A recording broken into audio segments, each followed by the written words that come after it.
नमस्कार, स्वदेश न्यूज देख रहे हैं आप। मैं हूं आपके साथ राखी और बात करेंगे राष्ट्रीय राजनीति और ममता के लिए विपक्ष का चेहरा बनना कितना आसान होगा। क्या 2024 के लोकसभा चुनाव में ममता विपक्ष की अगुवाई करेंगी? राष्ट्रीय राजनीति में क्या होंगी चुनौतियां? क्या कांग्रेस ममता के नेतृत्व को स्वीकारेगी? ये बहुत सारे सवाल हैं और सबसे बड़ी बात कि ये तमाम चर्चा का आज विषय क्यों बना है। क्या बंगाल की हैट्रिक की वजह से ये हो रहा है और बंगाल की हैट्रिक कितनी बड़ी जीत ममता की मानी जाए? देखिए, ममता के लिए विपक्ष का चेहरा बनना कितना आसान? क्या 2024 के लोकसभा चुनाव में ममता विपक्ष की अगुवाई करेंगी? क्या कांग्रेस ममता के नेतृत्व को स्वीकारेगी? ये तमाम ऐसे सवाल हैं, ऐसी बातें हैं जो निश्चित तौर पर आज चर्चा इसलिए हो रही है क्योंकि जिस तरीके से बहुमत के साथ वो आई और उनका नेतृत्व आज तक जो दिखा है और राजनीति जो उनका अनुभव जो रहा है, उसके बाद ये सवाल उठना लाजमी थे। सबसे बड़ी बात यही है कि कैसे करेंगी चुनौतियों को पार। अभी से ऐसी अटकलें लगाई जा रही हैं कि 2024 के लोकसभा चुनाव में ममता विपक्ष की अगुवाई कर सकती हैं। पश्चिम बंगाल में ममता बनर्जी की शानदार वापसी के बाद ऐसा सोचना स्वाभाविक है, लेकिन राजनीतिक जानकारों का मानना है कि राह इतनी आसान नहीं है। भाजपा को परास्त करने के बाद विपक्ष की राजनीति में ममता का रुतबा बढ़ा है। वो विपक्ष की एक मजबूत नेता के तौर पर उभर कर आई हैं। उनमें भाजपा के विरुद्ध लड़ने की क्षमता भी नजर आती है। उनकी पार्टी संसद में भी सरकार के खिलाफ सर्वाधिक मुखर रहती है, लेकिन बावजूद इसके कई अड़चने हैं। वो अड़चने कौन कौन सी हैं वो भी आपको बताएंगे। सबसे पहली बात तो ये होती है कि कांग्रेस कभी भी ममता के नेतृत्व को स्वीकार नहीं करेगी। कांग्रेस ये मानती है कि वो राष्ट्रीय पार्टी है, अभी भी वो देश में भाजपा के बाद सबसे बड़ा राजनीतिक दल है। 2019 से चुनावों से पूर्व विपक्षी एकता की जितनी भी कोशिशें हुई हैं, उनमें कांग्रेस ने किसी दल को आगे नहीं आने दिया है। अच्छा, हाल ही की ये बात यदि उठा के देखी जाए तो देखिए, ये मांग उठी कि यूपीए की कमान शरद पवार के हाथों में सौंपी जानी चाहिए, लेकिन कांग्रेस इसके लिए तैयार नहीं हुई। जानकारों का मानना है कि आगे भाजपा के खिलाफ विपक्ष की कोई भी रणनीति बने, कांग्रेस उसकी कमान अपने पास ही रखेगी। वाम दल तैयार नहीं होंगे। ये दूसरी बड़ी बात आपको बता रहे हैं। वो चुनौतियां हैं जिनका सामना ममता बनर्जी कर सकती हैं, तो वाम दल तैयार नहीं होंगे। इसलिए भी क्योंकि भले ही वाम दल अभी उनकी जीत से बहुत खुश रहे हों, लेकिन भाजपा को जितना बड़ा दुश्मन मानते हैं उतना ही तृणमूल को भी। इसलिए वो भी कभी भी ममता के नेतृत्व में केंद्रीय राजनीति में आगे बढ़ने को तैयार नहीं होंगे। अच्छा, एक बात और कि शरद पवार के आगे दांव चलना भी थोड़ा सा उनके लिए मुश्किल होगा। तीसरी बात यह है कि जब तक शरद पवार सक्रिय हैं तब तक ममता का दांव चल पाना भी थोड़ा मुश्किल है। आम चुनाव में अभी 3 साल हैं, लेकिन पवार के सक्रिय रहते ममता को समूचे विपक्ष का नेता मान लिया जाएगा, यह संभव होता नहीं दिखता है। मान लीजिए कभी कांग्रेस भी तैयार हो जाती है तो भी पहला नाम पवार का आएगा। ये हमें कहने की जरूरत नहीं है, आप सब समझदार हैं कि आखिर राजनीति में क्या हो रहा है और क्या चल रहा है। राजनीति बहुत कुछ बयां करती है।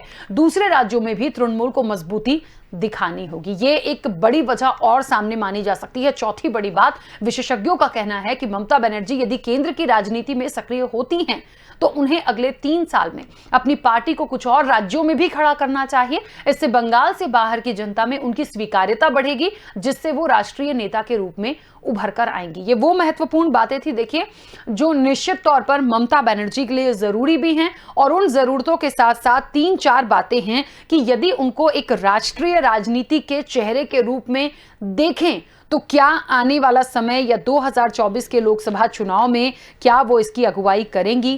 क्या एक राष्ट्रीय राजनीति के बड़े चेहरे के रूप में उनको माना जाएगा? उनकी वो पहचान बन पाएगी? ये राह उनके लिए कितनी आसान होगी? यही आज चर्चा का विषय भी है।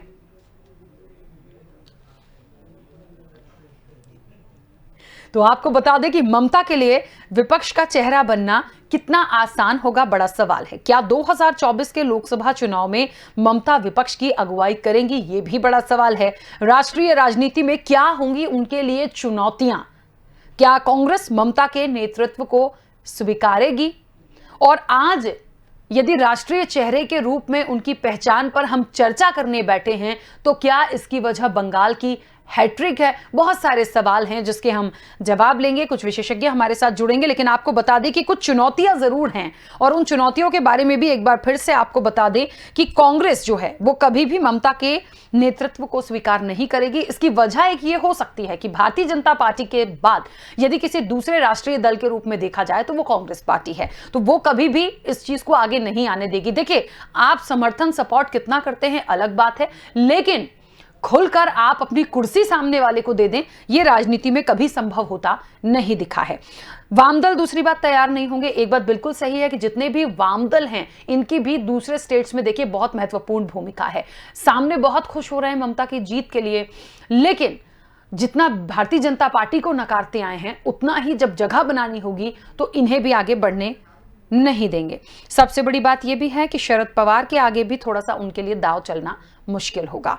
और सबसे तीसरी बड़ी बात यह भी है कि अब तक की चीजों को देखा जाए तो आम चुनाव में भले ही 3 साल हो, लेकिन जब तक पवार सक्रिय हैं ममता के लिए थोड़ी मुश्किल हो सकती है। इसके साथ ही दूसरे राज्यों में भी उनको अपनी सक्रियता बढ़ानी होगी। ये इसलिए भी है कि विशेषज्ञ कहते हैं कि ममता बनर्जी यदि केंद्र की राजनीति में सक्रिय होती हैं तो उन्हें अगले 3 सालों में अपनी पार्टी को कुछ और राज्यों में खड़ा करना होगा।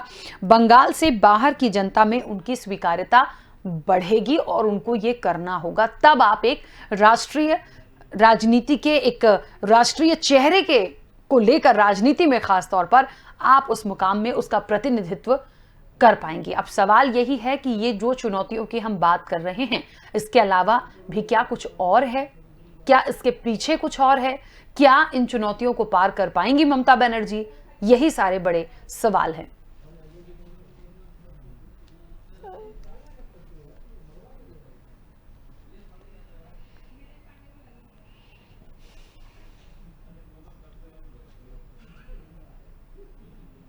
तो आपको बता दें, ममता बनर्जी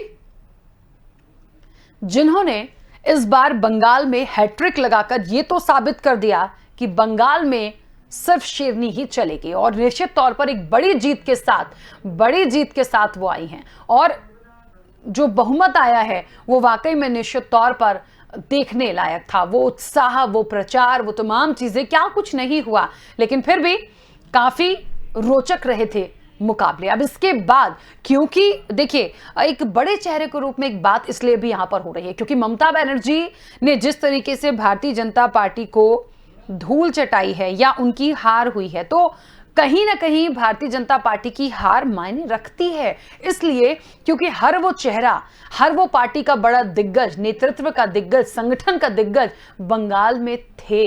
उन तमाम लोगों ने जोर शोर से प्रचार किया और दीदी को हराने के लिए पूरी ताकत झोंकी थी, लेकिन क्या हुआ?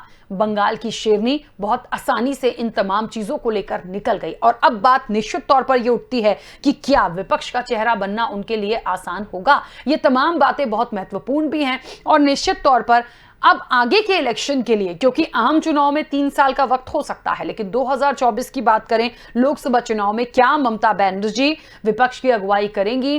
क्या वो चेहरा एक राष्ट्रीय राजनीति के रूप में विपक्ष का चेहरा बनके आ पाएंगी सामने? बहुत सारी बातें हैं।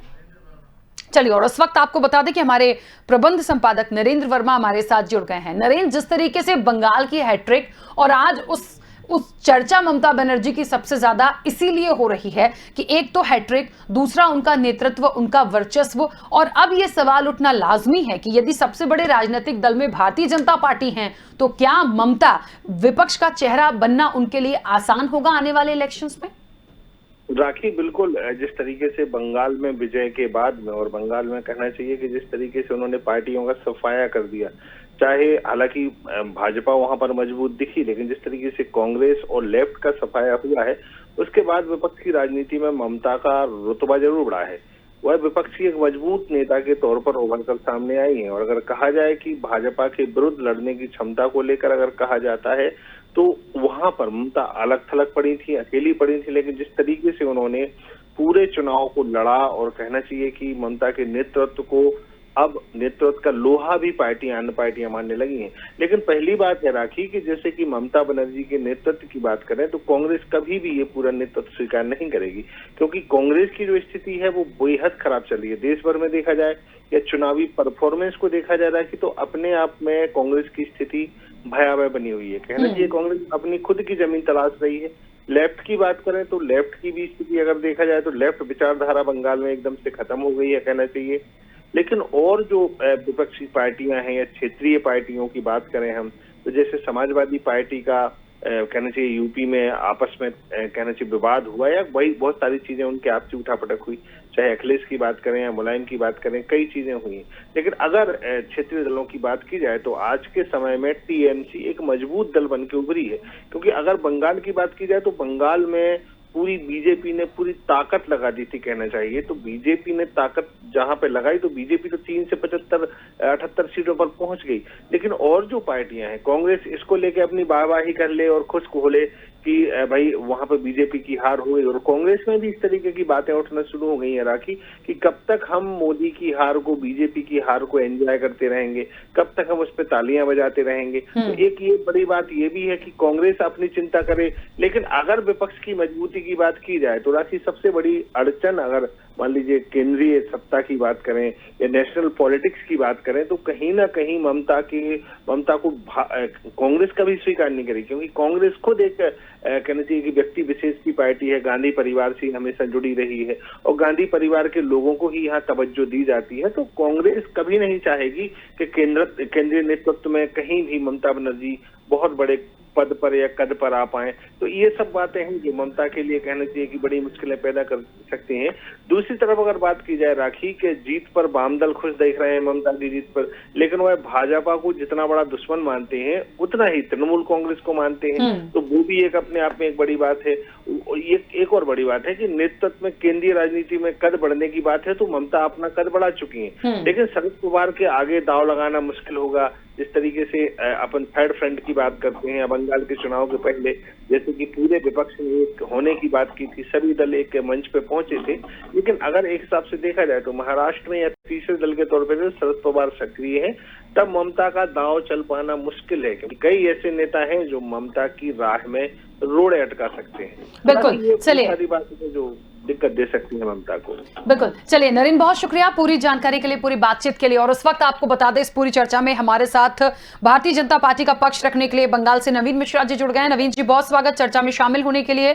और कांग्रेस का पक्ष रखने के लिए मध्य प्रदेश से ब्रजेश पांडे जी जुड़े हुए हैं। ब्रजेश जी, आपका भी बहुत स्वागत है चर्चा में। आपको बता दें कि अब से कुछ देर में हमारे साथ वरिष्ठ पत्रकार राघवेंद्र सिंह भी जुड़ेंगे। और राघवेंद्र जी, आपका भी बहुत स्वागत है। नवीन जी, बात चल रही है ममता के लिए विपक्ष का चेहरा बनना कितना आसान होगा, कुछ चुनौतियां हैं वो उनको पार करना उनके लिए कितना आसान होगा, कितना मुश्किल होगा, क्योंकि बंगाल की हैट्रिक के बाद ये चर्चाएं बहुत जोरों से हैं कि क्या आने वाले इलेक्शंस की हम बात करें, आम चुनाव को 3 साल का वक्त है, लेकिन 2024 के लोकसभा चुनाव की बात करें तो ममता क्या विपक्ष की अगुवाई करती दिखेंगी? आप देश के कौन से विपक्ष की बात कर रही हैं? उस विपक्ष की जिस विपक्ष के लिए 15 प्रधानमंत्री कैंडिडेट हैं, आप उस विपक्ष की बात कर रही हैं जिसकी जनाधार। चलिए नवीन जी से। जी नवीन जी, मेरी आवाज आप तक पहुंच रही है? मैं बिल्कुल सुन पा रहा हूं आपकी आवाज। मेरा सवाल सुना आपने? बिल्कुल, आपने कहा कि ममता बनर्जी जी केंद्र के राजनीति में विपक्ष के बड़ी नेता के रूप में अपने आप को स्थापित करना चाह रही हैं। कितना उनके लिए आसान होगा विपक्ष का चेहरा बनना? और आने वाले लोकसभा चुनाव की बात करें 2024 में, तो क्या विपक्ष की अगुवाई करती दिखेंगी? क्या चुनौतियां होंगी? देखिए, देश में कौन सी विपक्ष की आप बात कर रही है? उस विपक्ष की जो आपस में इतनी धाराई हो चुकी है। ये वो विपक्ष है जिस विपक्ष के प्रधानमंत्री कैंडिडेट राहुल गांधी, प्रियंका गांधी, ममता बनर्जी, एनसीपी से शरद पवार, मुलायम सिंह यादव, जिस विपक्ष के अंदर 15 प्राइम मिनिस्टर हो, आपको कहीं ये लगता है कि देश के विपक्ष में आपसी मतभेद इतने हैं? कम से कम हमारे यहाँ तो है कि एक ही हमारे नेता है नरेंद्र मोदी। जब तक नरेंद्र मोदी जी हैं, पार्टी संसदीय दल में हमारा दूसरा सब नेता सेकेंड और थर्ड लाइन वाले लोग हैं। इनके यहाँ सबसे बड़ी बात ये अपोजिशन के जो लोग हैं, इनको ना तो राष्ट्र हित से कोई मतलब है, इनको केवल ये सारी की सारी विपक्ष की जितनी पार्टियां स्वार्थ हित में लगी हुई हैं। अभी आप देख रहे होंगे कि पश्चिम बंगाल में ममता बनर्जी की जीत हुई है, और कांग्रेस के अंदर मित्र इतने ताली बजा रहे हैं, इनको ये नहीं समझ में आ रहा है कि हिंदुस्तान की सबसे पुरानी पार्टी और इनकी जनाधार ये हो चुकी है कि इनके आधे से ज्यादा कैंडिडेट की जमानत जब्त हो गई है पश्चिम बंगाल में। और ये वो पश्चिम बंगाल में जहां opposition leader of the house है अधीर चौधरी जी 5 बार से MP हैं और अपोजिशन लीडर जिस देश के अपोजिशन लीडर जिस प्रदेश में हो, प्रदेश के अध्यक्ष के पद पे बैठे हैं वो, और वहां उस पार्टी की इतनी दुर्गति हो जिसकी इतिहास 110 साल 15 साल की पार्टी है और आज उनकी जमानत जब्त हो रही है और ये ताली बजा रहे हैं कि ममता बनर्जी मुख्यमंत्री बन गई। ये इनको ये भी नहीं समझ में आ रहा है कि उस ममता बनर्जी जिस ममता बनर्जी जी का भारतीय जनता पार्टी का एक साधारण सा कार्यकर्ता नंदीग्राम में ऐसी पटकनी दिया है कि ममता बनर्जी को होश नहीं आएगा। और मैं आपको सही बता दूं, ममता बनर्जी पता है को संवैधानिक नैतिकता थोड़ी भी होती तो आज वो मुख्यमंत्री की शपथ नहीं लेती और अपने पार्टी के 200 जो लोग जीते हुए लोग हैं, उनके पार्टी में 200 से ऊपर MLA जीते हैं, उनको अपने पार्टी में दूसरे किसी भी लीडर में बनर्जी परिवार छोड़ के किसी भी नेता पे उनको विश्वास नहीं है। अगर उनकी हिम्मत होती, नैतिकता, चरित्र होता और अपोजिशन के लीडर बनने के लायक होती देश में, तो आज वो कुर्बानी देती और कहती कि मैं संवैधानिक पद में चुनाव हार चुकी हूँ मुख्यमंत्री रहते हुए, मैं किसी दूसरे को 200 जो हमारे MLA जीते हैं उसमें से कोई एक MLA हमारा मुख्यमंत्री होगा। लेकिन उनको विश्वास नहीं है। ममता बनर्जी के कथन करने में बहुत फर्क है। देश का अपोजिशन भाग भाग हो चुका है, इनकी आपसी मतभेद इतने ज्यादा है कि इसमें कभी भी आशा ना करे कि कोई भी एक नेता इनका बन पाएगा। इनकी गुटबंदी इतना ज्यादा पूरे देश में है, 36 पार्टी, 36 इनके नेता और 36 प्रधानमंत्री कैंडिडेट हैं। इसलिए ममता बनर्जी की कद पश्चिम बंगाल से बाहर, ममता बनर्जी को बोलिए कि पश्चिम बंगाल में जो 1947 के बंटवारे के समय जो दंगे हुए थे, हिंदू और मुसलमान का जो दंगा हुआ था हिंदुस्तान पाकिस्तान का, उससे बदतर स्थिति पिछले 72 घंटे में पश्चिम बंगाल में चल रही है। बड़ी संख्या में भारतीय जनता पार्टी के कार्यकर्ता मारे गए हैं, कितने बहनों की बलात्कार कर दी गई हैं, हजारों लोग जो हैं अपने अपने गांव छोड़ के भागे हुए हैं। 10,000 से भारतीय जनता पार्टी कार्यकर्ताओं को इन लोगों ने पूरे गांव से जबरन हटाया है। एक प्रशासन प्रदेश की तो संभाल नहीं पा रही है, प्रदेश के अपने 9.5 करोड़ जनता की सुरक्षा की तो गारंटी ले नहीं पा रही है और 123 करोड़ जनता की सुरक्षा के गारंटी ममता बंदोपाध्याय विपक्ष के प्रधानमंत्री कैंडिडेट के रूप में उभर कर आएंगी। ये संभव नहीं है। ये सब एक कथाकथित एक मजाक है और इसको मजाक के दृष्टिकोण से लेना उचित रहेगा। चलिए ठीक है, हमारे साथ ब्रजेश पांडे जी भी जुड़े हुए हैं। ब्रजेश जी, बात इसलिए ये निकली है, कई सारे विशेषज्ञ हैं जिन्होंने अपने फीडबैक्स भेजे हैं और उन्होंने ये कहा है कि ममता बनर्जी के लिए कुछ मुख्य चुनौतियां हैं राष्ट्रीय राजनीति के लिए, अभी बंगाल तक, लेकिन बंगाल से आगे यदि एक अच्छे वर्चस्व के रूप में देखें, क्योंकि ये जो उनकी जीत थी ये छोटी मोटी जीत नहीं है, इसको हम बिल्कुल साफ गोई से स्वीकार कर सकते हैं। तो आने वाले समय के लिए यदि एक अच्छे मजबूत विपक्ष के रूप में देखें तो क्या वो चेहरा होंगी राष्ट्रीय राजनीति का? राखी जी, बहुत ही अच्छे विषय में इस समय आपने एक डिबेट रखी है, इसके लिए मैं आपको कोर्ट सा साधुवाद देता हूँ। सबसे पहले मैं अपने भारतीय जनता पार्टी के काबिल प्रवक्ता मित्र नवीन मिश्र जी को उनकी बातों का जवाब दे दूं।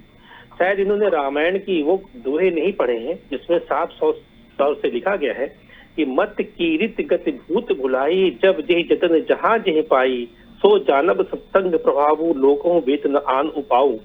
बंगाल के अंदर बंगाल की 292 सीटों के चुनाव में टीएमसी 213 सीटें लेकर के विजयी हुई।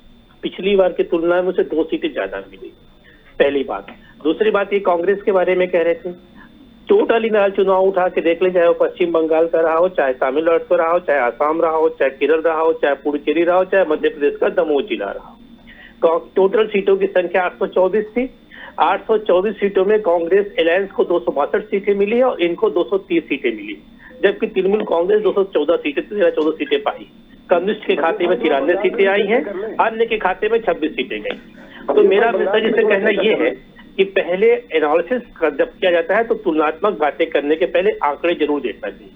दूसरी महत्वपूर्ण बात आपने जो राखी जी जिस विषय में आपने डिबेट रखा है, मैं समझता हूं ममता बनर्जी राष्ट्रीय राजनीतिक रंगमंच की बड़ी नेता रही हैं, देश की रेल मंत्री रही हैं, कोयला मंत्री रही हैं, खनन मंत्री रही हैं। महत्वपूर्ण उन्होंने अटल बिहारी वाजपेयी जी के समय एनडीए में भी काम किया है, यूपीए में भी काम किया है। उनका एक बड़ा चेहरा है, चाहे वो दिल्ली के मुख्यमंत्री अरविंद केजरीवाल जी हों, चाहे शरद पवार जी हों, चाहे अन्य दलों के नेता हों, वो उनकी अपनी एक स्वीकारता है ममता बनर्जी जी की। यद्यपि ये सत्य है अपने आप में कि ममता बनर्जी जी की जो तृणमूल कांग्रेस है वो पश्चिम बंगाल के आगे कहीं दिखती नहीं है, न वो छत्तीसगढ़ में है, न मध्य प्रदेश में है, न महाराष्ट्र में है, न तमिलनाडु में है, न केरल में, कहीं नहीं है। पर अगर राष्ट्रीय राजनीति की स्वीकार्यता की बात है तो ये अभी दूर की कौड़ी है, क्योंकि अभी बहुत सारे सीनियर नेता हैं, कांग्रेस में भी सीनियर नेता हैं। यूपीए की चेयरपर्सन श्रीमती सोनिया गांधी जी हैं, जो यूपीए अलायंस में 10 साल जिनके नेतृत्व में डॉक्टर मनमोहन सिंह ब्रजेश जी एक तरफ सराहना भी कर रहे हैं, दूसरी तरफ सोनिया जी का भी उदाहरण दे रहे हैं। बात वही आती है, मैंने इसीलिए पहले कहा कि कुछ मुख्य चुनौतियां हैं। एक बार फिर से तमाम, क्योंकि गेस्ट हमारे साथ जुड़ गए हैं। पहली बात तो यही थी कि कांग्रेस उनके नेतृत्व को स्वीकार नहीं करेगी, क्योंकि कांग्रेस खुद अपने आप को बहुत बड़ा एक विपक्षी दल मानती है, राष्ट्रीय पार्टी मानती है। दूसरी थी वाम दल भी तैयार नहीं होंगे। तीसरा, शरद पवार के आगे दांव चलना उनके लिए मुश्किल होगा। और चौथा पॉइंट है कि बंगाल से बाहर उनको अपनी स्वीकार्यता बढ़ानी होगी। मुझसे सवाल है जी ब्रजेश जी। देखिए, मैं राखी जी, मैं आपसे ही आग्रह कर रहा हूं, और अभी आपके जो प्रबंध संपादक नरेंद्र वर्मा साहब थे, उन्होंने भी अच्छी टिप्पणी की। मैं समझता हूं कि ममता जी का कद राष्ट्रीय स्तर का नेता तो है, इसमें कोई शक नहीं, लेकिन सबसे बड़ी बात यह है कि जब नेशनल अलायंस की बात होगी तो उनको अन्य नेताओं के साथ भी बैठ के गठजोड़ करना पड़ेगा। वो कांग्रेस पार्टी देश की सबसे पुरानी पार्टी है, शरद पवार जी की एनसीपी है, अन्य राज्यों में भी पार्टियां हैं जिनके साथ बैठ कर उनको अलायंस की बात करनी पड़ेगी। राष्ट्रीय राजनीति में किसकी क्या स्वीकार्यता होती है, क्या नहीं होती है, ये बात की बात है। लेकिन अभी पश्चिम बंगाल की वो तीसरी बार हैट्रिक लगा करके मुख्यमंत्री बनी है, इसलिए अभी मैं आपके चैनल के माध्यम से उसको बधाई पेश। चलिए, राघवेंद्र जी भी हमारे साथ जुड़े। राघवेंद्र जी, क्या लगता है राष्ट्रीय राजनीति में क्या चुनौतियां ममता के लिए हो सकती हैं? आने वाले लोकसभा के चुनाव की बात करें या एक लंबे समय बाद आम चुनाव की बात करें, क्या एक विपक्ष के चेहरे के रूप में वो उतनी सफल हो पाएंगी? देखिए, इतने मशक्कत के बाद उनका चुनाव जीतना निश्चित रूप से बहुत बड़ी बात है, और खासतौर से वो भारतीय जनता पार्टी जो नरेंद्र मोदी की भारतीय जनता पार्टी, अमित शाह की है। मेरा सिर्फ इसमें इतना कहना है कि जो क्षेत्रीय नेता होते हैं वो राज्यों में तो बहुत मजबूत होते हैं, लेकिन जैसे ही वो राष्ट्रीय स्तर पर आते हैं तो ऐसे कई उदाहरण होंगे देखने को, जब वो राष्ट्रीय स्तर पर आने के बाद, जैसे अभी हमारे कांग्रेस के साथ ही बोले थे कि वो राष्ट्रीय स्तर पर तो कांग्रेस बड़ी पार्टी है, शरद पवार बड़ी पार्टी है, तो बड़ा मुश्किल है राष्ट्रीय नेतृत्व में स्वीकारता बनाना। बंगाल में तो उन्होंने कर लिया। मैं 2-3 बहुत छोटे से एग्जाम्पल देना चाहूंगा। देवीलाल हरियाणा से आए थे, भारतीय राजनीति के राष्ट्रीय परिदृश्य पर उप प्रधानमंत्री तक पहुंचे और रह गए। अगर हम बात करेंगे गुलजारी लाल नंदा की, जो बहुत पुरानी बात कर रहा हूँ मैं, जब नेहरू जी के बाद में प्रधानमंत्री बनाए गए थे, लेकिन वो कांग्रेस की थे। हम अगर दक्षिण भारत की बात करेंगे तो हरदनहल्ली देवेगौड़ा जो थे वो बने थे, लेकिन ऐसे उदाहरण बहुत कम मिलते हैं कि जो क्षेत्रीय दलों से निकलकर राष्ट्रीय स्तर पर आए और सफल हुए। मुझे लगता है कि चाहे वो मुलायम सिंह हो, चाहे मायावती हो, चाहे जयललिता हो, चाहे अब वर्तमान में ममता बनर्जी की हम बात करें, राष्ट्रीय स्तर पर इनको अपनी स्वीकारता बनाने के लिए बहुत मेहनत करनी पड़ेगी। जब ये यहाँ ध्यान देंगे तो राज्य से इनका पकड़ जो है वो कमजोर होती चली जाएगी। एग्जाम्पल की मैं बात करूंगा तो नवीन पटनायक जो है उड़ीसा के, वो भी कम मजबूत मुख्यमंत्री नहीं है अपने राज्य में, लगातार जीत जा रहे हैं और विवादों से बहुत दूर रहते हैं वो। तो सवाल ये है कि विवादों में कौन रहता है, विवादों से दूर कौन रहता है, राष्ट्रीय स्वीकारता किसकी है। कांग्रेस ही बड़ा पेश फंसा देगी। जहां तक कांग्रेस की बात हमारे साथी कर रहे थे, मुझे उनका नाम ठीक से याद नहीं आ रहा, लेकिन मैं बता दूं कि वो ब्रजेश पांडे जी। ब्रजेश पांडे जी। दरअसल ये वैसे ही है कि कांग्रेस के जो अलायंस है उनके पास 300 सीटें जीत कर आए, 250 सीटें जीत कर आए। एक पुरानी देशी कहावत है कि तेल जले बाती जले, नाम पिया को होए। कांग्रेस खुद कहाँ है, लेकिन हम खुश हो रहे हैं कि हमारे अलायंस को इतनी सीटें मिली है। कांग्रेस बहुत बड़ी पार्टी है, आजाद देश दिलाने वाली पार्टी रही है, उसको बहुत गंभीरता से सोचना चाहिए। इन सब बातों पर वो खुश तो हो सकती है दिखाने के लिए, लेकिन भीतर से उस पार्टी से बड़े रोल की उम्मीद है। देश में वो बड़ा काम कर सकती है जो कांग्रेस नहीं कर सकती। बिल्कुल। चलिए, और इस पूरी चर्चा में आपको बता दें कि हमारे साथ जसविंदर सिंह जी जुड़ गए हैं, माकपा नेता। जसविंदर जी, बहुत स्वागत चर्चा में शामिल होने के लिए। बात चल रही है कि बंगाल में जिस तरीके से हैट्रिक लगाई ममता दीदी ने, और उसके बाद क्या विपक्ष का चेहरा बनना उनके लिए आसान होगा? कितना आसान होगा? क्या चुनौतियां होंगी राष्ट्रीय राजनीति के लिए? जी देखिए, इससे बात जहाँ से शुरू होती है कि राष्ट्रीय राजनीति में जो है कि राष्ट्र को चाहिए क्या। राष्ट्र को चाहिए, इस समय जो बात हो रही है वो चाहिए मोदी जी का विकल्प, यानी कि भारतीय जनता पार्टी का विकल्प। और भारतीय जनता पार्टी के विकल्प के बारे में जब बात होती है तो फिर ये होता है कि भारतीय जनता पार्टी क्यों नहीं। भारतीय जनता पार्टी इसलिए नहीं क्योंकि भारतीय जनता पार्टी के आने के बाद जो डेमोक्रेटिक स्पेस है, जो लोगों के जनतांत्रिक अधिकार हैं, लगातार उन पे हमला हो रहा है। और इसलिए जो है कि एक ऐसा नेता चाहिए जो नेता जो है कि डेमोक्रेटिक स्पेस पैदा कर सके। इस देश के अंदर जो है जनतंत्र की हिफाजत कर सके।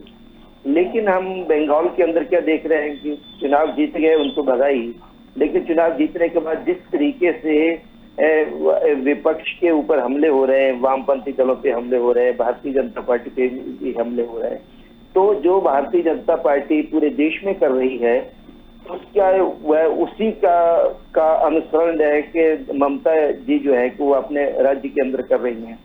तो जब वो जो है कि जो अपने राज्य के अंदर जो है कि अगर जनतंत्र की स्थापना अगर नहीं कर पा रही है तो राष्ट्रीय राजनीति में वो अपने आप को विकल्प के रूप में या एक जनवादी नेता के रूप में के विकल्प के रूप में किस तरीके से अपनी स्वीकारता बना पाएंगे। क्योंकि ये सारी खबरें जो है कि विपक्षी पार्टियों के नेताओं की हत्या है, विपक्षी पार्टियों के कार्यालयों को जलाना, आतंक पैदा करना, भय पैदा करना, ये सारी चीजें जो है कि अब मतलब जिस तरीके से सोशल मीडिया और बाकी जो माध्यम संचार के माध्यम है, ऐसा नहीं है कि उनको छिपा के रखा जा सकता है। वो सारी चीजें जो बाहर पहुंचती है, तो वो अगर पहुंचती हैं तो उसके बाद फिर जैसे नेता की तलाश है पूरे राष्ट्र को, वो वैसा जो है कि प्रतिबिंब वो जो है कि अपना बना नहीं पा रही है, वो वैसी छवि जो है कि अपनी बन नहीं पा रहे हैं, उसको धक्का लग रहा है। और जहां तक मैं दूसरी बात कह रहा हूं कि विकल्प जो राष्ट्र को चाहिए वो व्यक्तियों का नहीं होता, और वो विकल्प जो है कि राष्ट्र अपने आप चुनता है। 2003 तक जो है कि जब अटल जी प्रधानमंत्री थे तब किसको मालूम था कि उनका कोई विकल्प होगा, और जो है कि यही कहा जा रहा था कि इनका विकल्प क्या है, विकल्प क्या है। अचानक विकल्प आया, अचानक चुनाव हुए, और उसके बाद जो है कि जनता ने एक जो है कि भारतीय जनता पार्टी उनके गठबंधन को हराया, और 10 साल तक मनमोहन सिंह जी प्रधानमंत्री रहे, किसी ने सोचा भी नहीं था। और उसके बाद जो है कि जब एक पहली बार जीते, दूसरी बार जीते, तब लग भी नहीं रहा था कि भारतीय जो है कि यूपीए का कोई विकल्प है। यूपीए 3 की बातें हो रही थी, लेकिन जनता को लगा, तो जनता ने जो है कि अपना विकल्प तैयार किया। तो जनता विकल्प तैयार करेगी, विकल्प संघर्षों से निकलेगा, जन आंदोलनों से निकलेगा, और निश्चित रूप से विकल्प निकलेगा। और मुझे लगता है कि जैसा प्रतिबिंब जैसा विकल्प राष्ट्र को चाहिए, वैसे विकल्प जो है कि बनने की कोशिश और जो है कि वैसी छवि जो है कि अभी ममता जी दिखा नहीं पा रही है। बिल्कुल, चलिए ठीक है, लगातार बने रहिए हमारे साथ। नवीन जी के पास वापस आएंगे। नवीन जी, अब बात सिर्फ इतनी सी हो रही है कि कितने लोगों की स्वीकार्यता होगी, और क्या बंगाल से आगे निकलने के लिए, बंगाल से आगे बढ़ने के लिए सबसे बड़ी बात है कि कुछ और राज्यों में भी उन्हें अपना नेतृत्व भी, और सबसे बड़ी बात अगले 3 सालों की यदि हम बात करें तो पार्टी को कुछ और राज्यों में भी अब खड़ा होना होगा। देखिए, वर्चस्व, नेतृत्व, काम, व्यक्तित्व, बहुत सारी चीजें होती हैं जिसका एक समावेश होता है, और एक अच्छा राजनीतिज्ञ माना जाता है। और राष्ट्रीय राजनीति की बात करें तो हमने ऐसे बहुत सारे दिग्गज देखे हैं। देखिए, अभी तो कांग्रेस को, राहुल गांधी जी को, सोनिया गांधी जी को फैसला करना है कि विपक्ष के नेता कौन होंगे अगर इनके आपसी सारे गठबंधन होते हैं तो। अब सोनिया गांधी जी को, ममता बंदोपाध्याय को अपनी विकल्प के रूप में अगर अपने नेता मानने तो इनका मामला है, लेकिन मैं ये कह सकता हूं कि ममता बनर्जी इस देश के विपक्ष के नेता के लायक नहीं है। एक पश्चिम बंगाल में 1936 और 39 में आजादी से पहले एक सोहरावर्ती मुस्लिम लीग के मुख्यमंत्री होते थे। उनके रीजन में बहुत बड़ी कम्युनल वायलेंस हुई थी पश्चिम बंगाल में आजादी से पहले, और ठीक वही बैलेंस ममता बनर्जी के मुख्यमंत्री रहते हुए भी हुआ। ममता बनर्जी सोहरावर्दी की द्वितीय श्रेणी की ये नेता है। पश्चिम बंगाल में जिस ढंग से, अभी बहुत बढ़िया मेरे मित्र से पहले बोल रहे थे ऑपोजिशन लीडर के बारे में, मुख्यमंत्री के अभी 72 घंटे अभी नहीं हुए हैं, पार्टी के रिजल्ट आए हुए। भारतीय जनता पार्टी 3 से लेकर के और 78 के आसपास एक मजबूत विपक्ष के रूप में पश्चिम बंगाल में हमको मैंडेट मिला है, और 92 सीट में 1800 से लेकर 6000 के बीच में हम चुनाव हारे हैं। करीब 15-20 ऐसी सीटें जिसमें 500 से नीचे चुनाव हमने लूज किया है। चलिए, अब जो मैंडेट जनता ने हमको दिया है, जनता को धन्यवाद है। सरकार के लिए ममता बंदोपाध्याय जी को रिजल्ट मिला है, तृणमूल कांग्रेस को धन्यवाद है। लेकिन जिस ढंग से तृणमूल कांग्रेस के गुंडा वाहिनी, उनके सिंडिकेट और उनके मुख्यमंत्री के नेतृत्व में, मुख्यमंत्री जी के लीडरशिप में जो षड्यंत्र पूरे पश्चिम बंगाल में रहता है, पश्चिम बंगाल का कोई भी जिला सांप्रदायिक दंगा इसको नहीं कह सकते, सांप्रदायिक दंगा के हिसाब से करवाए गए जो क्षण है, आज एक बड़ी संख्या में हमारे कार्यकर्ता मारे गए हैं, हजारों हजार की संख्या हमारे कार्यकर्ता बेघर हो गए हैं। लोग 10,000 की संख्या में लोग अपने अपने गांव छोड़ के भागे हुए हैं। प्रशासन मूक दर्शक बनी हुई है। मैं धन्यवाद देता हूं मीडिया को कि कम से कम तीसरी आई जो मीडिया है देश के लोकतंत्र की, उसने कम से कम कुछ चीज ऐसे दिखा करके देश के जो अदर पॉलिटिकल पार्टी के लोग हैं, ऑपोजिशन के लोग हैं, उनकी कम से कम नजर तो पड़ी कि ममता बनर्जी का अत्याचार पश्चिम बंगाल में किस ढंग से है। देखिए, लोकतंत्र के अंदर में चुनाव एक खूबसूरती होता है। चुनाव एक जीतता है, एक हारता है। हारने वाले अपोजिशन में आ जाते हैं, जीतने वाले को सरकार मैंडेट देती है, सरकार बनाने के सरकार वो चलाए। ममता बनर्जी को पश्चिम बंगाल में पहले विकास के राह पे चलना पड़ेगा। 10 साल में उन्होंने लूट मार हत्या के साथ साथ कांग्रेस और सीपीएम को खत्म करने में पश्चिम बंगाल में अपना समय बिताया है। पता नहीं कांग्रेस के लोग किस मॉरल सपोर्ट से, ब्रजेश भाई बैठे हैं, कांग्रेस के लोग किस मॉरल सपोर्ट से तृणमूल कांग्रेस का समर्थन करते हैं अपोजिशन के नाम पे। अधीर चौधरी इनके opposition leader of the house थे, 5 बार 6 बार के एमपी है, देश के बड़े नेता है पश्चिम बंगाल से। जिस ढंग से ममता बनर्जी के कुनबे ने और तृणमूल कांग्रेस के एडमिनिस्ट्रेशन ने अधीर चौधरी जी को तंग किया, हम लोग भारतीय जनता पार्टी के कार्यकर्ता होने के साथ भी हम लोग दुखी थे। हम लोगों ने कई बार स्टेटमेंट दिया कि अधीर चौधरी के साथ इस ढंग से करना सरकार का नजरिया बहुत गलत है, कांग्रेस में तो मजबूती से आंदोलन में उतरना चाहिए। ये भारतीय जनता पार्टी की तरफ से ये स्टेटमेंट आया अधीर चौधरी जी के फेवर में। और जिस ढंग से तृणमूल कांग्रेस ने कांग्रेस और सीपीएम को पश्चिम बंगाल में जड़ से उखाड़ फेंका है, उनके तमाम एमएलए को अपने पार्टी में मिला लिया है। अभी चुनाव से पहले कांग्रेस के 4-5 एमएलए को उन्होंने ले लिया, अभी कुछ दिन पहले, अभी 2 महीना पहले की बात है। और पता नहीं किस मॉरल से ब्रजेश भाई भी बोल रहे हैं, कि पार्टी के लोग भी बोल रहे हैं। एक दिन मतभेद भी हुआ, रविशंकर पांडे शायद इनके प्रवक्ता थे, उनसे भी मेरी किसी बात पे वो हुई। तो मुझे लगता है कि ममता बनर्जी इस देश के अंदर अपोजिशन है, और जब तक अपने पॉलिटिकल चरित्र को नहीं बदलेंगी, इस देश का कोई भी पॉलिटिकल अपोजिशन के लोग मानने वाले नहीं है। ममता बनर्जी को अत्याचार, ममता बनर्जी को तमाम घोटालों में आपने देखा होगा, उनके लीडरशिप में शारदा, नारदा, कोयला घोटाला, बालू घोटाला, सुपारी चोरी, एडमिनिस्ट्रेशन में पुलिस ट्रांसफर के नाम पे पैसा, इतने घोटाले जिस मुख्यमंत्री की सरकार में 10 साल जिसके ऊपर आरोप लगे हो, और आरोप सीधे ईडी सीबीआई इसकी जांच कर रही है। उनके कई मंत्री पद पर रहते हुए जेल में रहे, उनके कई सांसद संसद रहते हुए पद पर रहे। जिस पार्टी का इतनी बड़ी मतलब इस देश के लोकतंत्र के लिए खतरा जिस पार्टी का, वो आज किसी एंगल से उन्होंने एक मतलब तुष्टिकरण की राजनीति करवा के पश्चिम बंगाल में सरकार बनाने में कामयाब हो गई है। लेकिन अभी भी पश्चिम बंगाल में स्वीकारता नहीं है, और अगर स्वीकारता होती तो ममता बनर्जी और उनके कुनबे के लोग इस 72 घंटे में भारतीय जनता पार्टी के कार्यकर्ताओं के ऊपर इतना बड़ा हमला, इतनी बड़ी हत्या और इतने बड़ी लूटमार, गांव में आप लोग टीवी चैनल पे देख रहे होंगे, सारी बड़ी चैनल्स दिखा रही है, आप लोगों ने भी दिखाया है, आप लोग यहाँ भी दिख रहा है। तो इस ढंग से करना एक अपोजिशन लीडर, प्रधानमंत्री कैंडिडेट के पद पर अपने आप को स्थापित करने की सोच रखने वाली का कारनामे इस ढंग के इतने गंदे और भद्दे नहीं हो सकते हैं। इसलिए ममता बनर्जी इस देश में अपोजिशन के लायक है ही नहीं, ममता बनर्जी क्षेत्रीयता के लायक है। और मैं आपको आश्वस्त करता हूं आपके चैनल के माध्यम से कि ये 5 साल उनके लिए बहुत आसान नहीं होगा पश्चिम बंगाल के राजनीति में, क्योंकि भारतीय जनता पार्टी 3 से 78 पे पहुंची है, मजबूत विपक्ष है, और इनके तमाम गुनाहों को हम लोग रोड पे लाएंगे, इनके तमाम गुनाहों को हम लोग बेनकाब करेंगे, इनके तमाम जो इनके चेहरे पे जो इनके एक पर्दा लगे हुए हैं, उस पर्दा को हम आम जनता में लाएंगे, और सांप्रदायिकता के जो खेल खेल रही हैं उसको हम पश्चिम बंगाल में बेनकाब करेंगे। और उस बेनकाब में कहीं ना कहीं कांग्रेस और सीपीएम भी चलेगी, क्योंकि इन दोनों ने भी एक बड़ी रणनीति बनाई थी भारतीय जनता पार्टी को रोकने के लिए, लेकिन इन्होंने अपना घर भी नहीं बचा पाया। ममता बनर्जी ने इनके घर को भी जला दिया। भारतीय जनता पार्टी तो बच निकली, लेकिन कांग्रेस और सीपीएम अपने आप को कंप्लीटली जला लिया। इनके लिए ना तो श्मशान में वहां जगह है, न कब्रिस्तान में इनके लिए जगह है। चलिए वापस आती हूँ नवीन जी। ब्रजेश जी, बहुत सारी बातें कही गई हैं, लेकिन एक सवाल बार बार जहन में आ रहा है मेरे कि हम 2019 से चुनावों से पूर्व विपक्षी एकता की बात करें तो जितनी भी कोशिश हुई थी उसमें से कांग्रेस ने किसी भी दल को आगे आने नहीं दिया। देखिए, राजनीति है, राजनीति में आप सत्ता में रहें, विपक्ष में रहें, लेकिन एक नेतृत्व और वर्चस्व जिसका चला आया है लंबे समय से, उसकी बात अलग होती है। इतनी आसानी से कोई किसी को कुछ नहीं देता, राजनीति में तो बिल्कुल नहीं देता। इस चीज से मुझे लगता है आप भी इसको समझते होंगे। अच्छा, बीच में एक मांग उठी थी कि यूपीए की कमान शरद पवार को दे दें, वहां पर भी अभी तक कोई हामी ऐसी बनी नहीं है कि कमान ही पूरी उठाकर सौंप दी जाए। तो ऐसे में ऐसा लग रहा है कि मुश्किल हो सकता है ममता बनर्जी के लिए, ये उनकी चुनौतियों के लिए है। लेकिन क्या कांग्रेस, जैसे नवीन जी ने भी कहा कि कांग्रेस पीछे से या बाद से या पर्दे के पीछे से कुछ सपोर्ट भले दे दे, लेकिन एकदम से छोड़ देगी, ऐसा तो संभव नहीं है। देखिए राखी जी, नवीन जी मेरे बड़े काबिल मित्र हैं, मैं एक अच्छा मित्र मानता हूं, चूंकि मैं कोल इंडिया में CIL का 10 साल तकरीबन लगातार वहां पे सदस्य रहा हूं यूपीए सरकार के समय। तो मुझे तो उनके बारे में ज्यादा, मैं उनके बारे में कुछ नहीं कहूंगा, बड़े विद्वान व्यक्ति हैं।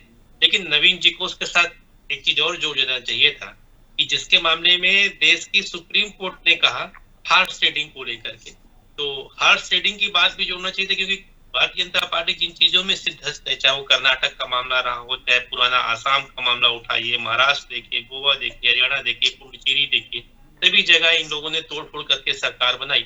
एक तरीके से चुनी हुई जनतांत्रिक सरकार को गिराने की धमकी देना भी लोकतंत्र के तहत अपराध की श्रेणी में आता है। उस पर आज मैं नहीं जाऊंगा, क्योंकि आप दूसरे विषय पे आज डिबेट करती हैं। दूसरी महत्वपूर्ण बात आपने जो किया कि कांग्रेस अपने से किसी को आगे नहीं आने देती है, मैं इस बात से सहमत नहीं। शरद पवार जी को यूपीए चेयरपर्सन बनाने की बात अकेले उनकी पार्टी के प्रवक्ता ने उठाया, और इसलिए वो बात मानी नहीं है राष्ट्रीय स्तर के अन्य किसी भी नेता ने, जो चाहे वो लेफ्ट का नेता हो, चाहे वो अखिलेश यादव जी की पार्टी का नेता हो, चाहे बहन जी मायावती जी का यहाँ का नेता हो, किसी ने भी ये बात नहीं उठाई, तो वो बात भी गौण हो गई। राष्ट्रीय फलक पर जो है आज भी यूपीए चेयरपर्सन के पद पर पार्टी की सर्वोच्च नेता श्रीमती सोनिया गांधी जी हैं, और उनके नेतृत्व को लोगों ने देखा है। अटल बिहारी वाजपेयी साहब सरी के दिग्गज राजनेता के समय उन्होंने कांग्रेस की सरकार बनवाई, 10 साल लगातार सरकार यूपीए में रही, और देश के एक ईमानदार प्रधानमंत्री डॉक्टर मनमोहन सिंह ने देश की कमान संभाली। तो अभी ये प्रश्न जो है वो भटकते हुए प्रश्न है, अभी इन प्रश्नों को खोजना मुश्किल है, इसका उत्तर खोजना मुश्किल एक प्रश्न है। लेकिन मैं इतना ही कह सकता हूँ आपसे कि अपने मित्र से भी कहना चाहूंगा कि हमेशा याद रखना चाहिए कि राजनीति में इस बात का ध्यान रखना चाहिए। मैं उनकी बात सुन रहा था, भाजपा वालों को हिंदू और मुसलमान दिखता है, इस विषय पर मैं अच्छा हूँ साहब, मुझे तो हर शख्स में इंसान दिखता है।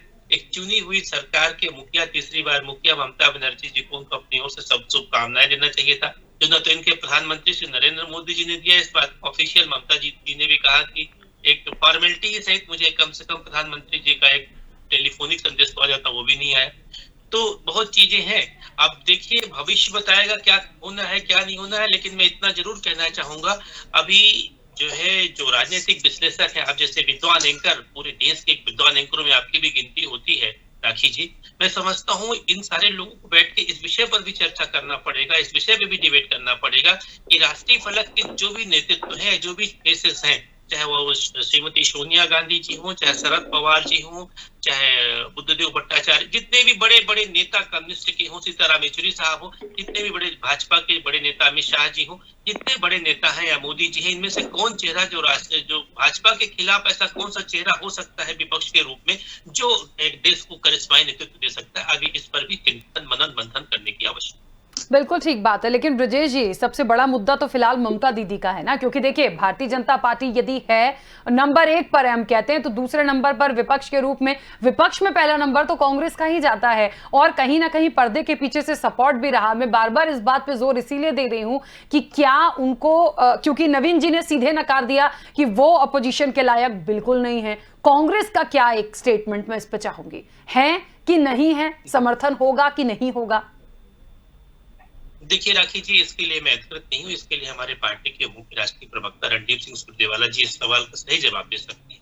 मैं एक स्टेट का स्पोक्स पर्सन हूँ। ये दिगर तथ्य है कि सुरजेवाला जी के साथ मैं राष्ट्रीय युवा कांग्रेस का प्रवक्ता रहा हूँ, लेकिन वर्तमान में तो सुरजेवाला साहब चीफ स्पोक्स पर्सन। दूसरी महत्वपूर्ण बात आपसे कहना चाहूंगा कि ममता बनर्जी जी एक क्षेत्रीय दल के नेता है, नवीन जी बिल्कुल ठीक कह रहे हैं, और वो चूंकि तीसरी बार हैट्रिक बनाई है, इस तरह देश में बहुत से लोग हैट्रिक बनाए हैं, मुलायम सिंह जी यादव हो, चाहे बहन मायावती जी रही उत्तर प्रदेश के अंदर, और बहुत सारे साउथ में भी नेताओं ने हैट्रिक बनाया, और एनटी रामाराव के समय भी लोगों ने देखा है।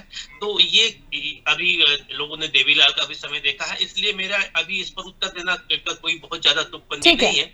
लेकिन सबसे बड़ी बात मैं आपसे जरूर कहना चाहूंगा कि आज इस बात को लेकर के विपक्ष जो है उसको चिंतन मनन करना चाहिए कि लीडरशिप जो है, क्योंकि कांग्रेस के अलावा ऐसा कोई दल नहीं है जिसके नाम पर सर्वमति बन सके, और वो नेता पार्टी के अंदर सर्वोच्च नेता श्रीमती सोनिया गांधी जी हैं। उन्हीं के नाम पर सभी दल एक हो सकते हैं, क्योंकि वरिष्ठ नेत्री हैं, उनको कोई सत्ता के लालच नहीं है, इसलिए उनके नाम पर सहमति बन सकती है। मैं समझता हूँ यूपीए चेयरपर्सन को आगे लाना चाहिए सोनिया गांधी। बिल्कुल। चलिए, और इस पूरी चर्चा में हमारे साथ वरिष्ठ पत्रकार रमेश शर्मा जी भी जुड़ गए हैं। रमेश जी, बहुत स्वागत सबसे पहले तो चर्चा में जुड़ने के लिए। और हम बात कर रहे हैं कि जिस तरीके से बंगाल में हैट्रिक लगी ममता दीदी की, तो विपक्ष का चेहरा बनना कितना आसान होगा? क्या 2024 के लोकसभा चुनाव में ममता विपक्ष की अगुवाई करती दिखाई देंगी? क्या वो चुनौतियां होंगी मुख्य रूप से जिनको पार पाना आसान होगा या कठिन होगा ममता के लिए, राष्ट्रीय राजनीति के लिए? महत्वाकांक्षा तो कोई भी व्यक्ति पाल सकता है। मैं ही पाल सकता हूं कि मैं भारत का राष्ट्रपति बन जाऊं। तो ऐसी स्थिति में अगर ममता बनर्जी के मन में ये महत्वाकांक्षा आ जाए कि वो प्रधानमंत्री बन जाए, तो इसमें कोई आश्चर्य नहीं। एक बात। दूसरी बात यह कि राजनीति में कोई भरोसा नहीं है। यदि चंद्रशेखर प्रधानमंत्री बन सकते हैं, देवेगौड़ा प्रधानमंत्री बन सकते हैं, तो फिर प्रधानमंत्री भारत में कोई भी बन सकता है। ये बात तो हो गई। लेकिन अगर हम पॉलिटिकली गणित देखें, विपक्ष का गणित देखें, तो अभी चूंकि वहां ये लगा था दूसरे दलों को कि ये लगा था कि भाजपा वहां सरकार में आ जाएगी, इसलिए पर्दे के पीछे से कांग्रेस ने भी, वामपंथियों ने भी, शरद पवार की पार्टियों ने भी, और सारे जितने माओवादी हैं और नक्सलवादी हैं और जितने भी वादी हैं, मार्क्सवादी, सारे लोगों ने ममता को एक साथ सपोर्ट किया। और इसके वजह से वो इतनी आकर बहुमत लेकर के वो सरकार में आ गई। ऐसा नहीं है कि वहां पर कांग्रेस बिल्कुल खत्म हो गई या लेफ्ट बिल्कुल खत्म हो गया या और दूसरी पार्टी खत्म हो गई।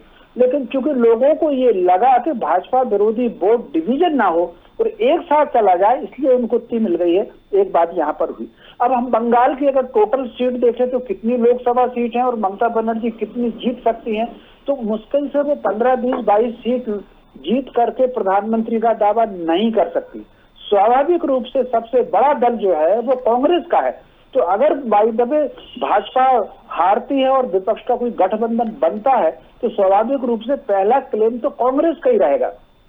अब कांग्रेस में कौन उम्मीदवार हो सकता है? सोनिया गांधी हो सकती हैं, या राहुल गांधी हो सकते हैं, प्रियंका हो सकती है, या किसी और चेहरे को भी ला सकते हैं। ऐसा जरूरी नहीं है कि यही लोग बने प्रधानमंत्री। आप अगर देखें 2004 में वो मनमोहन सिंह जी का चेहरा ले आए, तो कोई नया चेहरा भी वो ला सकते हैं। तो मोटे तौर पर एक बात समझ लीजिए, पॉलिटिकली गणित में तो मुझे ममता की संभावना बिल्कुल नहीं दिख रही। लेकिन अगर भाग्य उनका प्रबल है, कुंडली अगर जोरदार है, तो जैसे देवेगौड़ा और चंद्रशेखर बन गए थे वैसे वो भी बन सकती है। बिल्कुल। चलिए, और लगातार हमारे साथ जसविंदर जी भी जुड़े हुए हैं। जसविंदर जी, एक बात देखिए, रमेश जी ने भी बोली और ये बात वाकई थी कि सबसे बड़ी बात यही थी कि जितना खुश ममता दीदी की जीत पर दिखे तमाम लोग, जितने भी वाम दल खुश दिखे, लेकिन भाजपा को जितना दुश्मन माना है उतना तृणमूल को भी। क्योंकि मैंने पहले भी कहा था कि राजनीति है और आगे बढ़ाने की बात आएगी तो सब ये सोचते हैं कि हमारी पार्टी से या हमारा वाम दल, वैसे सबने सपोर्ट किया कि कहीं भारतीय जनता पार्टी हम दुश्मन के तौर पर ले रहे हैं तो वो आगे ना जाए, इसलिए पीछे से सबने सपोर्ट किया। बिल्कुल ठीक बात उन्होंने बोली है। लेकिन सवाल वही होता है कि यदि ऐसे ही चलते रहेंगे तो कैसे आगे सफल होंगे? नहीं, मैं पहली बात तो अभी मैं नवीन जी को सुन रहा था, तो मैं पहली बात ये कहना चाहता हूँ कि भारतीय जनता पार्टी को अचानक जो है कि ममता जी के साथ जो है कि इतना जो है कि उनके नाम से जो है कितनी द्वेष जो है भावना जो है कि कैसे पैदा होगी। ये भारतीय जनता पार्टी है जिनकी सरकार में जो है कि ममता जी 2 बार मंत्री रही हैं, केंद्र सरकार में मंत्री रही हैं, उनके साथ जो है कि लगातार उनका जो संपर्क रहे हैं। और जो है कि नवीन जी जो है कि बहुत सारे घोटालों की चर्चा कर रहे थे बंगाल के बारे में, लेकिन एक चिटफंड घोटाला था जो सबसे बड़ा घोटाला है, जिसके बारे में जिक्र करना जो है कि वो भूल गए, और भूले नहीं, वो जानबूझ के उन्होंने उसका जिक्र नहीं किया, इसलिए कि वो घोटाला था जिस घोटाले के बारे में वो चर्चा करते रहते और कहा करते थे कि इन घोटालों के जितने भी लोग हैं उनको फांसी के फंदे पे पहुंचाएंगे। और बाद में जो है कि उन घोटालों के जितने भी सरगना हैं शिवेंदु अधिकारी तक और भी बहुत सारे नाम हैं, वो सारे नाम जो है एक एक करके जो होता है भारतीय जनता पार्टी, हम उन सबको भारतीय जनता पार्टी के में शामिल कर लिया। तो जो जिनके घोटालों की बात कर रहे हैं वो आधे से ज्यादा घोटालेबाज तो भारतीय ममता का साथ छोड़ के जो है कि भारतीय जनता पार्टी के साथ हैं। तो उनके घोटालों पर उंगली जो है वो किस तरीके से जो है कि भारतीय जनता पार्टी उनके घोटालों पर उंगली किस तरीके से उठा पाएगी। इसलिए जो देश है उस देश को जो चाहिए, जो नेता चाहिए, वो चाहिए कि जो हिंदू मुसलमान ना करे, जो इंसान की बात करे, जो मजदूर की बात करे, जो किसान की बात करे, जो छात्र और नौजवान की बात करे, जो इस देश के जो बुनियादी मुद्दे हैं क्या इस समय जो है कि इससे बड़ी बात क्या हो सकती है कि प्रधानमंत्री जी जो है कि वहां पर आकर कहते हैं कि जहां तक मेरी नजर आ रही है वहां तक मुझे जनता ही जनता दिखाई देती है। लेकिन इस समय हमारे देश के प्रधानमंत्री को देखना ये चाहिए था कि कहां तक कितनी जो है कि लंबी लाइनें जो है कि वहां पर शमशानों और कब्रिस्तानों में लगी हुई हैं। 12-12 घंटे की वेटिंग चल रही है, कब्रिस्तान छूटे पड़ रहे हैं। हमारे प्रधानमंत्री जी को जो है कि ऑक्सीजन की लाइन में ऑक्सीजन की कमी से दम तोड़ते हुए इंसान दिखाई नहीं देते हैं। हमारे प्रधानमंत्री जी को ये दिखाई नहीं देता कि किस तरीके से 5.5 करोड़ डोज हमारे देश के लिए और 6 करोड़ डोज ऑक्सीजन के जो है कि विदेशों के अंदर जो है एक्सपोर्ट कर दिए जाते हैं। तो जो जनता के जो सवाल हैं वो जब हमारे देश को दिखाई नहीं देते, हमारी सरकार को जब दिखाई नहीं देते, तो ये बुनियादी सवाल है। हमारी सरकार को जनता दिखाई देती है लेकिन बॉर्डर पर बैठे हुए किसान जब दिखाई नहीं देते हैं, तो ये बुनियादी सवाल है कि किसान का क्या होगा, कृषि कानूनों को क्या होगा, मजदूरों पर होने वाले हमलों का क्या होगा, देश में लोकतंत्र का क्या होगा। लोकतंत्र जिस पे भारतीय जनता पार्टी उतना ही हमला कर रही है जितना हमला ममता जी बंगाल के अंदर कर रही हैं। इसलिए इस देश के अंदर अगर लोकतंत्र को बचाना है, जनतंत्र को बचाना है, तो जनतंत्र के प्रति समर्पित जो नेता है, जो ताकतें, उन ताकतों को एकजुट होना पड़ेगा और उसका विकल्प, इसका जो विकल्प है वो निकलेगा, वो संघर्षों से निकलेगा और 2024 तक जो है जनता अपने आप उसके वो विकल्प लेकर सामने आएगी। वो क्या होगा उसके बारे में चर्चा करने की बात आवश्यकता नहीं है। 2004 में भी जो है जनता ने अपने आप विकल्प निकाला था और ऐसे विकल्प निकलेगा। बिल्कुल ठीक है। अच्छा, नवीन जी भी लगातार जुड़े हैं। नवीन जी, क्या लगता है कि एक जो बात मैंने रखी थी कि ममता बनर्जी यदि केंद्र की राजनीति में सक्रिय होती हैं तो अगले 3 साल में पार्टी और कुछ अन्य स्टेट्स में उन्हें आना होगा, अपनी पकड़ बनानी होगी, उनकी लोगों में उतनी स्वीकार्यता हो। पहला सवाल तो यही बनता है, हालांकि आपने तो सिरे से खारिज कर दिया कि वो अपोजिशन के लायक है ही नहीं। मानिए कुछ सिचुएशंस, कंडीशंस ऐसी आने वाले समय में देखें तो आपको लगता है कि बंगाल से बाहर भी वो इतना गेन कर पाएंगी? सवाल ये भी बहुत जरूरी। देखिए, एक तो ममता बनर्जी का चरित्र जिस ढंग से रहा है, सेक्रीफाइस करने वाली कोई लीडर रही नहीं है वो। आज उन्हीं के पार्टी साथ में रहने वाले और भारतीय जनता पार्टी के एक वरिष्ठ नेता शुभेंदु अधिकारी ने एक मुख्यमंत्री के पद पे रहते हुए नंदीग्राम में उनको ऐसी पटखनी दी कि उनको नींद नहीं आ रही है आज भी। आज अगर वो मुख्यमंत्री अपने परिवार से नहीं, 200 जो एमएलए चुन के आए हैं तृणमूल कांग्रेस के, उन किसी कार्यकर्ताओं में से अगर मुख्यमंत्री वो बनाती और ये एक मैसेज देती इस देश में कि मैं सीएम के पद पे रहते हुए चुनाव हारी हूं और मैं अपने परिवार से नहीं, अपने पार्टी से किसी को मुख्यमंत्री बनाया है, तो इसका एक बड़ा मैसेज आता है और उनके इस कुर्बानी को थोड़ा सा अपोजिशन को लोग याद रखते। सबसे बड़ी बात है कि अपोजिशन के अंदर में इतने प्रधानमंत्री कैंडिडेट हैं। सोनिया जी जब तक है, राहुल गांधी जी को ही वो नेता देखना चाहती है, प्रियंका गांधी को ही देखना चाहती है। एनसीपी पार्टी जब तक है, शरद पवार जब तक है, भगवान करे वो 100-200 साल रहे, शरद पवार एनसीपी के और अपोजिशन के सबसे बड़े नेता हैं। माननीय मुलायम सिंह यादव जब तक पूर्ण रूप से स्वस्थ है, अखिलेश यादव समाजवादी पार्टी इस देश में किसी को दूसरे को नेता मानने को तैयार नहीं है। लालू प्रसाद यादव जी जब तक पूर्ण रूप से स्वस्थ हैं, तेजस्वी यादव इस देश में किसी को भी नेता नहीं मानने वाले हैं। ये मीटिंग करेंगे, प्रधानमंत्री को बोलेंगे, भारतीय जनता पार्टी को सांप्रदायिकता बताएंगे, लेकिन जब इनको एक नेता चुनने की बारी आएगी तो सब अपनी राग अलग लाते हैं। एक पटना, एक लखनऊ, एक मुंबई, ये अपना अपना राग अलगते हैं। इसलिए अपोजिशन के अंदर कोई ऐसी ना तो इनकी ठोस रणनीति है, न इसके इनके कोई ठोस कारनामे हैं, न इस देश की जनता का इनके ऊपर कोई विश्वास है। एक समीकरण बनी है, ममता बंदोपाध्याय इस राज्य की मुख्यमंत्री या उनकी पार्टी सबसे बड़ी पार्टी के रूप में पश्चिम बंगाल में उभरी है और जिस ढंग से 72 घंटे से उन्होंने सोहरावर्दी जैसे एक मतलब दहशतगर्द मुख्यमंत्री के रूप में जो 1947 से पहले सोहरावर्दी ने मुस्लिम लीग के मुख्यमंत्री ने किया था, उसकी उन्होंने याद दिला दी है। पूरे पश्चिम बंगाल के गांव में, पंचायत में लोग भयभीत हैं, प्रशासन मूक दर्शक बनी हुई है, बड़े अधिकारी हाथ खड़े कर रखे हैं, भारतीय जनता पार्टी के कार्यकर्ता घर छोड़ने पे मजबूर हैं, हत्या के इतनी जोर चल रही है कि काफी लाशें नहीं मिल रही हैं। लोग समझ रहे गांव छोड़ के भागे, लेकिन उनकी हत्या करके कहीं पानी में फेंक दिया गया है, कहीं खेतों में गाड़ दिया गया है। और मुख्यमंत्री इतनी निष्ठुर मुख्यमंत्री हैं कि एक शब्द उनका स्टेटमेंट 72 घंटे में नहीं आया है, क्योंकि पूर्ण रूप से पदोन्नति के शिकार हैं। हारने के बाद भी उनको पद चाहिए, वो मुख्यमंत्री की शपथ लेकर के और इस राज्य को फिर से विनाश की कगार पे ले जा रही हैं। पहले ममता बनर्जी बंगाल से आगे निकले तो सही, पहले बिहार, उत्तर प्रदेश, हरियाणा, पंजाब, राजस्थान, मध्य प्रदेश, छत्तीसगढ़ में अपने अध्यक्ष तो बनाए, ममता बनर्जी का जनाधार पश्चिम बंगाल में भी खत्म हो चुका है। कांग्रेस और तृणमूल कांग्रेस के साथ साथ रमेश जी भी बोल रहे थे, मैं सुन रहा था, ब्रजेश जी की भी मैं सुन रहा था, जो मायावादी नक्सलवादी जो है, जिनको पता था कि भारतीय जनता पार्टी आने के बाद में हम सफाया कर दिए जाएंगे, ये ऐसे तंत्रों ने उनका साथ दिया है। कांग्रेस ने अपनी बड़ी कुर्बानी दी है। बेचारे अधीर चौधरी, मैं क्या बताऊं, बेचारे घर के न रहे घाट के अधीर चौधरी जी अपोजिशन लीडर रहे हैं, इतने बड़े नेता हैं पश्चिम बंगाल के, उनको रोने का जगह नहीं मिल रहा है अधीर जी को। अधीर जी कहाँ रोए उनको समझ में नहीं आ रहा है, क्योंकि अधीर जी बेचारे यहाँ तृणमूल कांग्रेस को हराने में लगे थे और माननीय सोनिया गांधी अंडरस्टैंडिंग में लगी हुई थी। तो ये एक बार राहुल गांधी जी केरला से आए, उन्होंने अपनी बस गिनती करा दी कि मैं पश्चिम बंगाल में आया हूँ। दूसरे दिन चलिए कोरोना की महामारी भी थी, उन्होंने कोरोना का एक नाम दे करके उन्होंने कार्यक्रम को स्थगित किया। बट ये एक रणनीति थी, एक रणनीति के तहत कांग्रेस और वामपंथियों के साथ साथ मायावादियों ने ममता बनर्जी को समर्थन किया। लेकिन आज नकल कांग्रेस को के साथ साथ वामपंथियों को भी बहुत बड़ा पछताना पड़ेगा कि उन्होंने कौन से सोहरावर्दी को फिर से पश्चिम बंगाल में जन्म दे दिया है। देखिए, भारतीय जनता पार्टी समाजवाद की राजनीति करती है, हम हिंदू मुसलमान की राजनीति नहीं करते। हम 130 करोड़ जनता की राजनीति करते हैं। हम चाहते हैं कि वैसा बगान बने जिस बगान में हर ढंग का फूल हो, हिंदू हो, मुस्लिम हो, सिख हो, ईसाई हो, निरंकारी हो, कबीरपंथी हो, सभी लोग हो। और भारतीय जनता पार्टी के प्रतिनिधित्व करने में कभी फर्क नहीं रहा है। हमारी भारतीय जनता पार्टी का नींव ही राष्ट्रवाद का रहा है और राष्ट्रवाद से हम कभी भी कंप्रोमाइज नहीं कर सकते। राष्ट्रवाद के विरोध करने वाले को भारतीय जनता पार्टी के एक कार्यकर्ता अपनी शहादत देगा, लेकिन उनका विरोध करता रहेगा।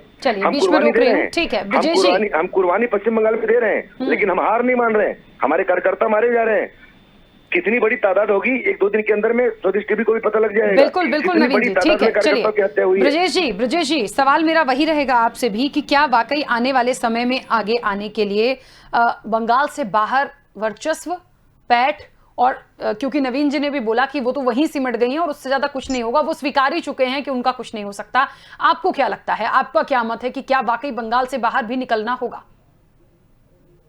नहीं, इसमें कोई दो राय नहीं है राखी जी की किसी भी राष्ट्रीय नेता को अपने क्षेत्रीय संगठन से हट करके पूरे राष्ट्र में अपनी राजनीति की दिशा, चारों दिशाओं में अपनी राजनीति का डंका बजाना पड़ेगा। तो ये तो कोई, इसमें तो किसी तरह का एक और बट नहीं लगता। लेकिन अभी मेरे जो मित्र कह रहे थे, पहले मैं इनको ये बता दूं कि केयर टेकर चीफ मिनिस्टर और एक्टिंग चीफ मिनिस्टर में अंतर होता है। और सबसे बड़ी बात है कि भारत की कॉन्स्टिट्यूशन 19 जो आपको कहती है, इसको थोड़ा सा पढ़ना चाहिए नवीन जी को। आप मुझको एक बात बताइए कि आपने पूरे समय, जब 6-7 साल से जब से केंद्र में आपकी सरकार है, आपने सिर्फ 3 मुद्दों पे बात की, एक गाय पे, एक गंगा पे, एक राम पे। मुझे बताइए, जब प्रधानमंत्री जी अमित शाह जी पूरे पश्चिम बंगाल के दौरे में जाते थे तो बोलते थे जय श्री राम, ये भी तो कह सकते थे जय सिया राम। राम सिया के बिना अधूरे हैं, शिव शक्ति के बिना अधूरे हैं। आपने अकेले एक राम को वहां पर जो है पूरी तरीके से उनकी आवमंडल को वहां पे व्यापक रूप से लाया। अच्छी बात है, सिया को भी साथ मिलाना चाहिए। दूसरी महत्वपूर्ण बात, जिस मुद्दे को लेकर के भारतीय जनता पार्टी चली, उस बात को भी आगे लाना चाहिए था। भारतीय जनता पार्टी अपने मुद्दों से भटकी। बहुत अच्छी बात अभी हमारे मार्क्सवादी कम्युनिस्ट पार्टी के सिंह साहब बैठे, उन्होंने कहा जिस सबसे बड़े घोटाले की बात करना था उनको तो आपने नहीं किया। इसलिए नहीं किया क्योंकि आपने चुनाव के समय उस घोटाले में संलिप्त तो सभी लोग अपने यहाँ सम्मिलित कर लिया, और जो लोग आपके यहाँ सम्मिलित हो गए वो बिल्कुल इस तरह पवित्र हो गए जैसे गंगा जी के संगम में जाके कोई पवित्र हुए। इससे बचना चाहिए। कथनी और करनी अलग होती है, चाल चेहरा चरित जनता समझ गई, इसलिए भारतीय जनता पार्टी को लोगों ने खारिज किया हुआ। ठीक। और तीसरी महत्वपूर्ण बात ममता जी के बारे में आप जो कह रहे हैं, ममता जी को सोचना चाहिए क्योंकि वो राष्ट्रीय स्तर की नेता रही है। वो यूथ कांग्रेस की ऑल इंडिया की राष्ट्रीय महासचिव भी रह चुकी हैं और पश्चिम बंगाल के अध्यक्ष रही यूथ कांग्रेस की। हम समझते हैं जिस तरह से उन्होंने जयप्रकाश स्तरी के कद्दावर नेताओं की कार में चढ़ करके डिमोन्स्ट्रेशन किया था, विरोध किया था इमरजेंसी के समय, और वो नेता बनी थी, उस तरह से उनको राष्ट्रीय फलक में आकर के भी अपनी नेतृत्व क्षमता को, अपनी दक्षता को, अपनी योग्यता, गुणवत्ता आगे लाना पड़ेगा, तभी उनकी प्रखरता राजनीति के साथ। चलिए, क्योंकि समय की सीमा है, रमेश जी क्या लगता है आपको कि आने वाले समय के लिए यदि वाकई में राष्ट्रीय राजनीति में वर्चस्व की बात की जाए और ममता बनर्जी की यदि बात की जाए तो वाकई में उनको बंगाल से थोड़ा बाहर भी आना होगा, लेकिन ये इतना आसान होगा नहीं? देखिए, स्वाभाविक रूप से ये इतना आसान नहीं है, लेकिन एक संभावना जरूर मुझे लग रही है। मैंने सारे प्रवक्ताओं की बात सुनी है तीनों पार्टियों से, एक संभावना जरूर लग रही है। जैसे बंगाल में के चुनाव में लोग ममता जी को बधाई क्यों दे रहे हैं, लोग खुशी क्यों अपोजिशन के लोग मना रहे हैं? वो ममता जी की जीत पर खुशी नहीं मना रहे हैं, वो भाजपा की हार पर खुशी मना रहे हैं। बिल्कुल। ऐसी स्थिति में अगर सारे दल मिलकर के एक अलायंस बना लें भाजपा को हराने का, जैसा कि 1977 में कांग्रेस को हराने के लिए आप कल्पना कर सकते हैं कि जनसंघ और वामपंथी भी 1989 की जो सरकार थी वीपी सिंह की, उसमें वामपंथी भी सपोर्ट कर रहे थे और जनसंघ के लोग, भाजपा के लोग भी उसमें इन्वॉल्व थे। तो कांग्रेस को रोकने के लिए कई बार जो विपक्ष रणनीति बनाता है, तो अभी जो रणनीति बंगाल में बनाई है वो ठीक उसी प्रकार बंगाल में रणनीति बनाई भाजपा को रोकने के लिए। जिस तरीके से एक स्टेटमेंट कांग्रेस का आया था लोकसभा चुनाव जब चल रहे थे लखनऊ का, कि हमको अपोजिशन, कांग्रेस ने कहा था कि हमको अपोजिशन का वोट नहीं बटने देना।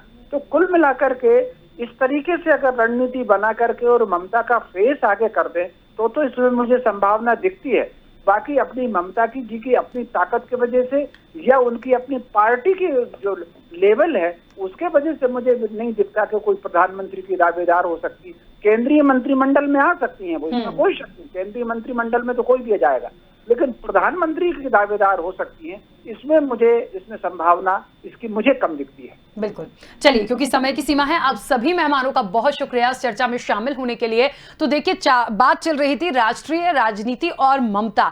राष्ट्रीय राजनीति और ममता का सार यहां पर यह निकला है कि वो सोच सकती हैं, कर सकती हैं, डिजर्व करती है, लेकिन भारतीय जनता पार्टी की नजरों में बिल्कुल भी डिजर्व नहीं करती। दूसरी प्रमुख बात कि यह बिल्कुल सही है कि कांग्रेस या दूसरे विपक्षी दल कोई भी आ जाएं या वाम दल आ जाएं, वो इतनी आसानी से राह को आसान होने नहीं देंगे। तीसरी सबसे बड़ी बात कि बंगाल से बाहर निकलकर आपको अपना वर्चस्व, अपने तृणमूल को लेकर, क्योंकि वो हैं, तो उन सारी चीजों का विकास आपको वहां भी करना होगा, अपनी पैठ बनानी होगी, तब वो जो एक बड़ा चेहरा के रूप में जिस तरह से बात हुई है बड़े चेहरे के रूप में राष्ट्रीय राजनीति की, तब कहीं जाकर वो मिल सकता है। लेकिन हां, राह आसान नहीं है।